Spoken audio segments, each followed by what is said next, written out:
Hey guys, Dave Goldgolem here. This is where I'm at in my thoughts this morning. My two longest relationships have been with Aries women. Now I'm a Cancer male. Apparently, it's not recommended for Cancers and Aries to be together. We're just too different energetically. But that's okay, because I like challenges and I like putting myself through pain, because pain creates growth. Now, the first Aries woman was a woman when I lived in South Korea. She was Korean, and even after our first interaction, there was this feeling that I had of I don't like this person. I don't want to be with this person. But I grew an attachment relatively quickly. I was in pain from a past heartbreak, and I was looking to be healed. And I was looking to heal. And she was very funny. She was the center of attention. And there was something that appealed to me. And anyways, as this attachment grew, it became very, very difficult for me to get away.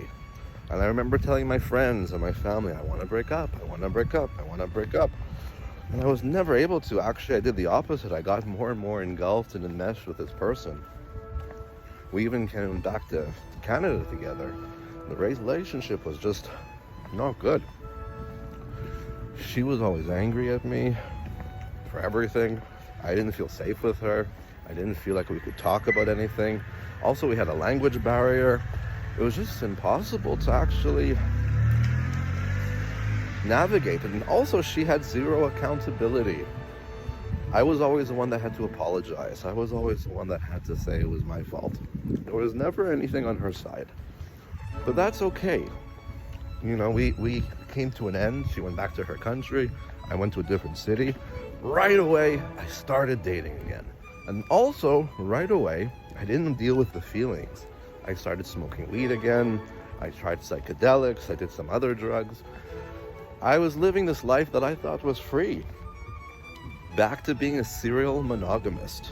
But I actually just wasn't feeling, and I wasn't dealing with any pain. And that's okay. I had some traumas in my life. I was hospitalized. And I remember there was periods of time after that where I was single and I wasn't with anyone. And then I got comfortable again with life. I went back to smoking, and I ended up meeting someone who was very toxic for a short period of time. And thanks to my old roommate, he helped break us apart, because I wouldn't leave with that person either.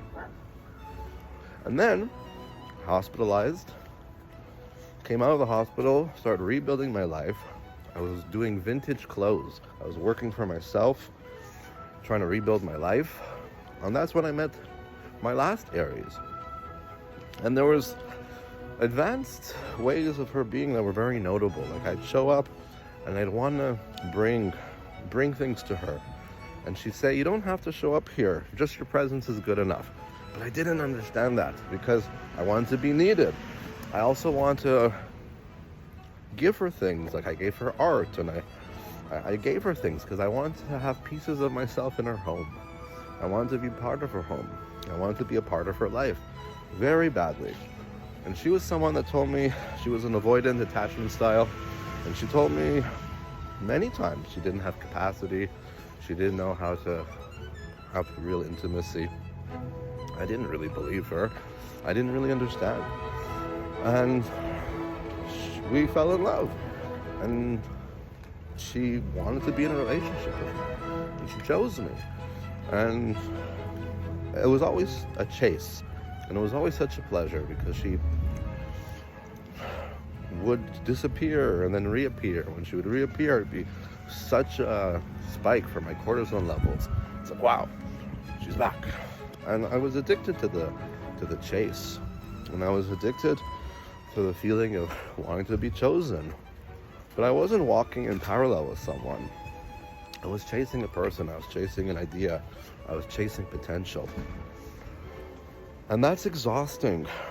And also, avoidants use silence as punishment. They don't want to talk. I didn't know how to talk.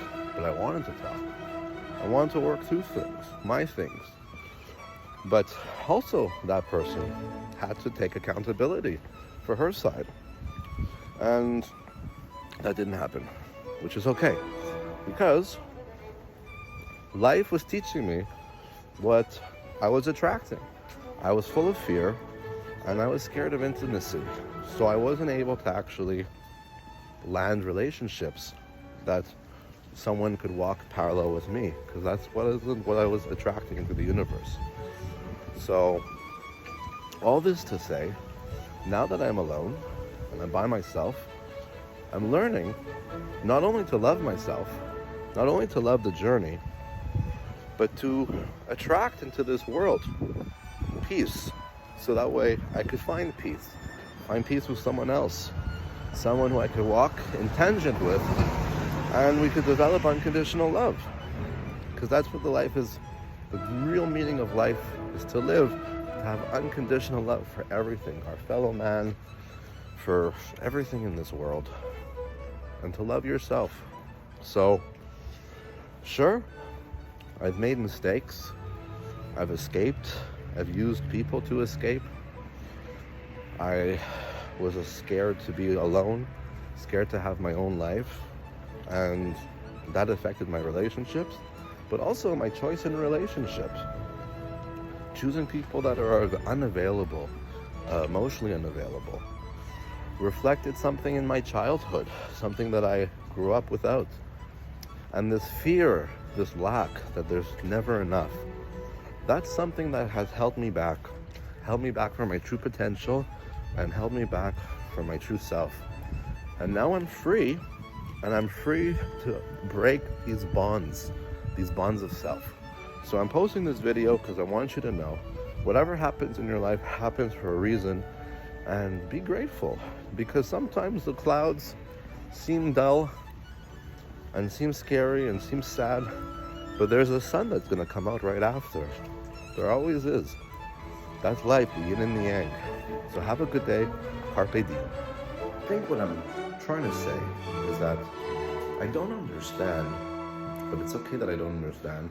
How come with one relationship I was so ready to move on so quickly without any time for myself to look back? But maybe that was the pattern that I was always used to, running and avoiding and not facing myself. And this time around, I'm facing myself. Sure, I'm back online dating. I'm slowly out there, but I'm not doing it the same way as before. And even now, I'm not so attached to the outcome. I'm just curious. So whatever this life has in store for me for this journey of healing and self-growth, I'm open. And you're not going to find closure with somebody else. You find closure with yourself. And that's what I'm learning in life. And life is good.